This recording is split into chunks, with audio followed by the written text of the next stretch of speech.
या शाळेतून आलेली आहे. मला तुम्हाला फक्त एकच प्रश्न विचारायचा आहे. सर, मला IAS बनायचं आहे, तर मी कोणकोणत्या परीक्षा द्यायला पाहिजे? IAS एकच परीक्षा आहे. UPSCच्या जे एक्झाम आहे त्यामध्ये 3 भाग असतात. एक प्रिलिम्सचा भाग आहे, एक मेन्स आहे, PPT.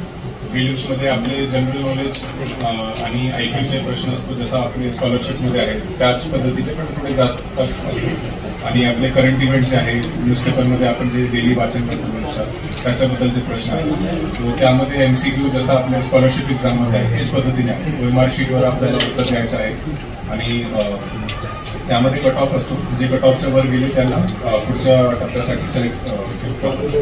मेन मला प्रॉपर उत्तर द्यावं लागतं, 1 पेज 2 पेजचा उत्तर द्यावं लागतं. आणि त्यामध्ये प्रॉपर जे फॉर्मॅटिंग आहे की सब्जेक्टचं जे इंट्रोडक्शन आहे, त्यानंतर आपलं मत काय आहे आणि मत काढून दोघे बाजूने जे प्रोज अँड कॉन आहे ते विचार करून उत्तर द्यावं लागतं. त्यानंतर प्रॉपर कन्क्ल्युजन, म्हणजे एक प्रॉपर एक्सपर्ट त्या सब्जेक्टमध्ये कशा प्रकारे उत्तर देईल त्या पद्धतीने विचार करून आपल्याला उत्तर द्यावं लागतं. आणि फायनली इंटरव्ह्यू आहे जे दिल्लीमध्ये होतो.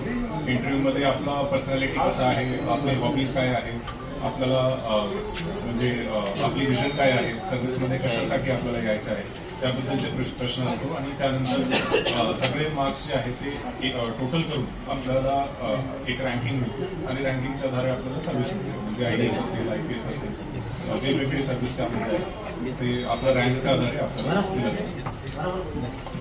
आणि तिथं क्लासेस वगैरे काही नव्हते जवळपास. तर मी मॅडमला म्हणायची की मॅडम, माझा मुलगा करू शकतो, मी त्यासाठी काय करावं. समजा मला म्हणजे त्याच्यामध्ये आहे उमेद, पण त्याला सपोर्ट गायडन्स समजा सगळं पाहिजेच तर मला सांगा तुम्ही काय करावं माझ्या मुलासाठी. तर मॅडम म्हटलं तुम्ही काहीच नाही. सुरुवातीला MTS पेपर म्हणजे तो अगोदर अंदाजीला होता इंग्लिश मिडियममध्ये, पण कोरोना लागल्यामुळे त्याला जिल्हा परिषदला आणावं लागलं. तर मग आम्ही जिल्हा परिषदला आणलं. पण मग मी मॅडमला म्हणायची, मॅडम मी काय करू मुलासाठी. माझी म्हणजे धडपड जास्त की मुलगा पुढे गेला पाहिजे आणि राहायला इकडे, पण मग तो मागे राहायला नको. यासाठी मी मॅडमला विचारलं किंवा मी मॅडम काय करावं मुलासाठी, तुम्ही सांगा मला, तुम्ही जे म्हणसाल ते आम्ही करू मुलासाठी. तर त्या म्हटल्या ताई MTS चे पेपर आहेत म्हणे, तर मग ते पेपर द्या म्हणे तुम्ही, फॉर्म निघाला की मी भरून देते ते द्या. मग आम्ही अशी सुरुवात केली.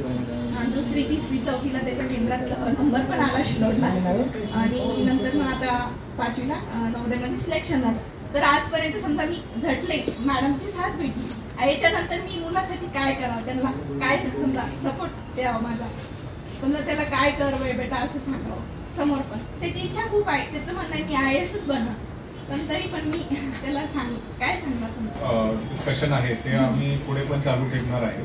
आणि यामध्ये आम्ही प्रश्न विचारले तर नक्की त्यांना फायदा होणार आहे. आम्ही ओपनली त्यांना सांगणार आहे की काय काय. तो आज येऊ शकला नाही, तर तो पण तुम्हाला प्रत्यक्षात विचारला असताना, कारण त्याचं कॉम्पिटिशन म्हणजे जास्त आहे सर, असं बोलण्याचं पण घाबरत नाही, काहीच नाही, भाषण पण व्यवस्थित. आणि जिल्हा परिषद मध्ये ते कधीही येऊ शकतात. म्हणजे कधीही कोणताही प्रश्न असेल कोणत्याही मुलाला आपण आपल्या पालकांसोबत येऊन आपण विचारू शकतात, आपण चर्चा करू शकतात, त्यामध्ये कोणतीही अडचण नाही. जे मार्गदर्शन आपल्याला पाहिजे ते आम्ही प्रोव्हाइड करणार आहे. जसे माझा इंजिनिअरिंगमध्ये बॅकग्राऊंड आहे, काही डॉक्टर्सला आपल्याला विचारायचं असेल, लॉयर्सला विचारायचं असेल, त्यांना पण आम्ही इथे बोलवू आणि त्यांच्याकडून गायडन्स घेऊ. मेन माझ्या मुलाला गुरु चांगला भेटला, म्हणजे पहिलीपासूनच सूर्यवंशी मॅम या समजा सपोर्ट चांगला केला त्यांनी आजपर्यंत. त्यामुळे केव्हा तुम्ही विचारायचं काय काय, पण आज तुम्हाला प्रश्न करते मी की सपोर्ट कसा करायचं मुलाला, तू काय कसा अभ्यास कर काय नाही हे मला विचारायचं. मुलाचा पहिला गुरु असतो. तुमचं पहिल्यांदा अभिनंदन, कारण तुमच्या डोळ्यात पाणी होतं, बोलताना तुम्ही गदगद झालेले होते. आणि रिअली हे जेव्हा घडतं तेव्हाच काही ना काहीतरी होत असतं. आमचे शिक्षक हे सगळे आता तुम्ही म्हणजे खरं म्हणजे या ठिकाणी शिक्षकाचा गौरवच केला, कारण फर्स्ट स्टँडर्ड पासून पहिलीपासून तुमच्या मुलाला त्यांनी शिकवलं. एक इंग्रजी माध्यमावर टाकलेला मुलगा जिल्हा परिषदमध्ये जेव्हा येतो तेच आमचं यश आहे, कारण आमचे शिक्षक त्या ठिकाणी प्रयत्न करतात. आणि काही तुम्हाला जे सांगते, त्याला जे बनायचं ते बना, त्याला तू कर, सपोर्टिंग सिस्टीम राहू द्या त्याच्या पाठीमागे. तुम्हाला आता एक उदाहरण आणि माननीय CO साहेबांची क्षमा बघून मागते. आपल्याकडे एक महाजन सर आहे, सर उभे राहणार 2 मिनिटं. महाजन सर आहेत आणि यांची जर तुम्ही ऐकले, एक पालक म्हणून, आई म्हणून आणि वडील म्हणून यांची प्रतिक्रिया आहे का सर, की जेव्हा मुलगा सक्सेस होताना डायरेक्टली कधी होत नाही. माननीय सर यांना सांगू इच्छिते की त्यांची म्हणजे घालमेल ऍज अ मी त्यांच्याबरोबर काम केलेलं आहे, मला जाणवलेली आहे. त्यावेळेस पेशन्स आई वडिलांमध्ये खूप असावा लागतो, इतका असावा लागतो की नाही तू कर, कारण सक्सेस प्रत्येक वेळेस मिळत नसतं आणि एकदा सक्सेस नाही मिळाला की मुलगा बॅक पण येऊ शकतो. त्यासाठी मला असं वाटतं की सर आपण थोडंसं महाजन सर जे आहे त्यांचा मुलगा IAS झालेला आहे, पण त्याला खूप प्रयत्न करावे लागले आणि सरांची घालमेल काय झाली ही ऐकूया. नमस्कार सर, मी राजेश महाजन, शिक्षण विस्तार अधिकारी, पंचायत समिती फुलंब्री. माझं गाव इथून जवळच आहे, 16 किलोमीटरवर शेंद्रा कमंगर नावाचं गाव आहे. त्या गावाचा मी रहिवासी आहे आणि माझ्या गावचे विद्यार्थी पण इथं तुम्हाला प्रश्न विचारण्यासाठी इथं आलेले आहे. माझं गाव तसं लोकसंख्येनं खूप कमी सर. मी प्राथमिक शिक्षक झालो त्यावेळेस माझ्या गावातला पहिला प्राथमिक शिक्षक मी होतो आणि माझ्या कुटुंबातला पहिला 10वी पास झालेला माणूस मी होतो सर. माझे वडील मजुरी करायचे आणि मजुरी करीत असताना त्यांनी मला शिक्षक बनवलं आणि मग पुढे मला या पदावरही येता आलं. मी या पदाला एवढं श्रेय देतो सर की मला या पदावर आल्यानंतर मी जिल्हा परिषदेला काम करायचो, अनेक IAS ऑफिसर बरोबर मला काम करण्याची संधी मिळाली आणि माझा मुलगा ते बघायचा की माझे बाबा IAS ऑफिसर बरोबर काम करतात. आणि IAS ऑफिसर, तुम्हाला एक सांगतो पालकांनो, IAS ऑफिसरमध्ये एवढी ताकद असते की जग बदलण्याची ताकद त्यांच्यामध्ये आहे. आपला देश चालवतात ते IAS ऑफिसर चालवतात. आणि म्हणून मला असं वाटतं जर वंचित घटकातल्या लोकांसाठी अधिक काही काम करायचं असेल सरांनी सांगितल्याप्रमाणे तर ते IAS ऑफिसर त्यांच्यामध्ये जीवनामध्ये आमूलाग्र बदल घडू शकतात. सर माझ्या मुलाला 2014 मध्ये एक चांगलं 20 लाखाचं पॅकेज मिळालं होतं सुजर फॉर्म्समध्ये, परंतु 4 विद्यार्थी सिलेक्ट झाले आणि यांना मेल केला की मी जॉईन करत नाही. तो मुंबईवरून निघाला आणि पुण्यात आला. पुण्यात युनिक अकॅडमीमध्ये त्यानं स्पर्धा परीक्षेचं कोचिंग केलेलं आहे.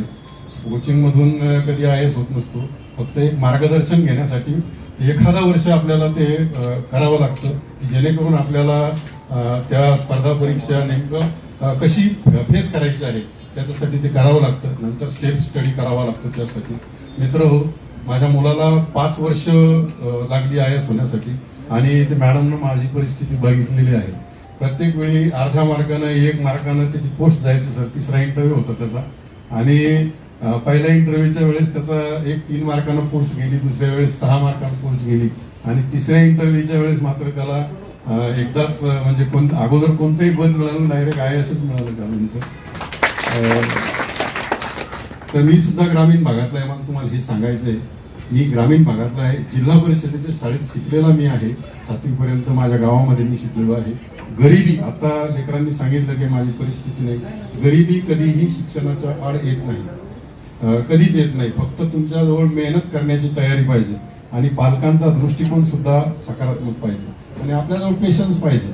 मला असं वाटायचं की पहिल्याच प्रयत्नात माझ्या मुलांना IAS झालं पाहिजे, पण असं कधी होत नसतं. कारण त्याच्यासाठी सरांनी सांगितलं की प्रचंड हॉस्ट अभ्यासक्रम आहे आणि देशातली सगळ्यात अवघड परीक्षा आहे आणि त्याचा निकाल जो असतो तर दरवर्षी 15 लाख विद्यार्थी परीक्षेला रजिस्ट्रेशन करतात आणि होतात किती 180 IAS होतात. किती होतात? 180 IAS होतात आणि ते देशभर जातात. एका राज्याला 2-2, 4-4 लोक येतात. तर मला तुम्हाला सांगायचंय की हे आपले लेकरच करू शकतात, हे आपले मुलंच करू शकतात. त्याचं कारण असं आहे सर, मी ग्रामीण भागात ज्यावेळेस हायस्कूलला जातो विद्यार्थ्यांमधला चार्म पाहतो आणि मला असं वाटतं विद्यार्थी तुम्हाला प्रश्न विचारतात म्हणजे यांचं हे खूप मोठं धाडस आहे सर आणि तुम्ही त्याला सकारात्मकपणे अतिशय समर्पक अशी उत्तरं दिली. त्याच्यामुळे मी तुमचा आभारी आहे आणि तुम्हाला सगळ्यांना सांगू इच्छितो हे आपणच करू शकतो, आपलं मुलगाच करू शकतो ना. आपली स्पर्धा कोणाबरोबरच नाही, आपली स्पर्धा ही फक्त आपल्या सोबत आहे. म्हणून मित्रांनो, शिक्षण हे वाघिणीचं दूध आहे. माझे वडील नेहमी म्हणायचे, त्यांनी डॉक्टर बाबासाहेब आंबेडकरांची पुस्तकं वाचलेली होती, ती कुठेच शिकलेले नव्हते पण पुस्तकं वाचलेली होती आणि ते म्हणायचे की शिक्षण हे वाघिणीचं दूध आहे आणि जो पिईल तो गुरगुरल्याशिवाय राहणार नाही. आणि म्हणून ते मला लहानपणी हे सांगायचे आणि शिक्षण घेणं खूप महत्वाचं आहे. आणि ते एक शब्द वापरायचे की शिकला. माझ्या घरी जमीन नव्हती, तुम्हाला सांगतो, शेती नव्हती, माझे वडील मजुरी करायचे. ते सांगायचे की तू शिकला तर पुढे जाशील, नाही तर घरात इथं कुठंतरी तुला सालाना राहावं लागेल. तर शिक्षण हे वाघिणीचं दूध, शिकलं पाहिजे.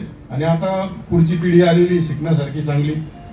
तुम्हाला सांगतो, पालक म्हणून मला एक संदेश आहे की पेशन्स ठेवा, आपल्याला मिळतं सगळं. कष्ट करण्याची तयारी असेल आणि तुमच्याजवळ पेशन्स असेल तर मग मात्र आपण जिंकू शकतो.